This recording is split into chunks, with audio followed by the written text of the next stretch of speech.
Hello' everyone, কি খবৰ সকলোৰে? আশা কৰোঁ সকলোৰে ভাল। আৰু মোৰ অন্য এটি মিনি ব্লগলৈ সকলোকে স্বাগতম জনাইছোঁ। আৰু মই বহুত দিনৰ পাছত ভিডিঅ' দিছোঁ দেই। আৰু মই গৈ আছোঁ মাহীহঁতৰ ঘৰলৈ বুলি বিশেষ কাম এটাত যাবলগীয়া হ'ল। আৰু এয়া আমাৰ ফালে বতৰ দেখিছেনে? ইমানেই বৰষুণ নহয়, ৰ'দৰ মুখে নেদেখা হ'লোঁ। আৰু আপোনালোকৰ ফালে বতৰ কেনেকুৱা এবাৰ জনাবচোন। আৰু মাহীহঁতৰ ঘৰৰ পৰা আহিয়ে ডাইৰেক্ট হোষ্টেললৈ বুলি ওলাইছোঁ। আৰু এয়া মোক মায়ে ভাত খুৱাই দিছে, কাৰণ মই হোষ্টেল যাম যে, হোষ্টেল নাযাওঁ বুলি আমনি কৰি আছিলোঁ। সেইকাৰণে মায়ে মোক ভাত খুৱাই দিছে আৰু বায়ে মোক চেপনত থ'বলৈ আহিছে। তিতি হ'লেও আহিছোঁ আৰু উপায় যে নাই। পাছদিনাখনৰ পৰা যিহেতু মোৰ ক্লাছ আছে, ক্লাছ ক্ষতি কৰিব নোৱাৰি, সেইকাৰণে তিতি হ'লেও আহি দিছোঁ, উপায় নাই। আৰু এয়া চেপনত ৰৈ আছোঁ।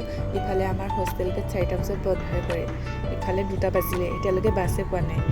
ইমান যে অসুবিধা নহয়, বৰষুণ বতৰ হ'লে এয়াই আৰু ৰৈ আছোঁ, এতিয়ালৈকে আহি পোৱাহি নাই, 2টা বাজিলেই। ফাইনেলি এখন বাছ পালোঁ দেই ৰাইজ। আৰু 2টা বাজি গ'ল অলৰেডি, তাতে মৰাণত ৰৈ আছে। আৰু এয়া হৈছে খোৱাঙত আকৌ ৰ'দ দিছে দেখিছেনে? মই অলপকৈ ভিডিঅ' কৰিলোঁ। আৰু আমাৰ ফালে আকৌ বৰষুণ এৰাই নাই, এইফালে আকৌ ৰ'দ দিছে। ইফালে 3টা বাজিলে, মোৰ মানে ইমানেই চিন্তা হৈছে, হোষ্টেল নেপামহি যেনেই লাগিছে। আৰু কথামতেই হ'ল, হোষ্টেল নাপালোঁহি, 5টা বাজিলে আহোঁতে।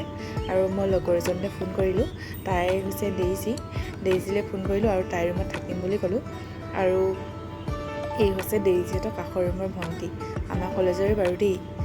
মই হোষ্টেল নাপালোঁহি যিহেতু তাইৰ ৰুমতে থাকি দিলোঁ। আৰু কাইলৈ ৰাতিপুৱাই হোষ্টেললৈ যাব লাগিব, ক্লাছ আছে যিহেতু। আৰু আজিলৈ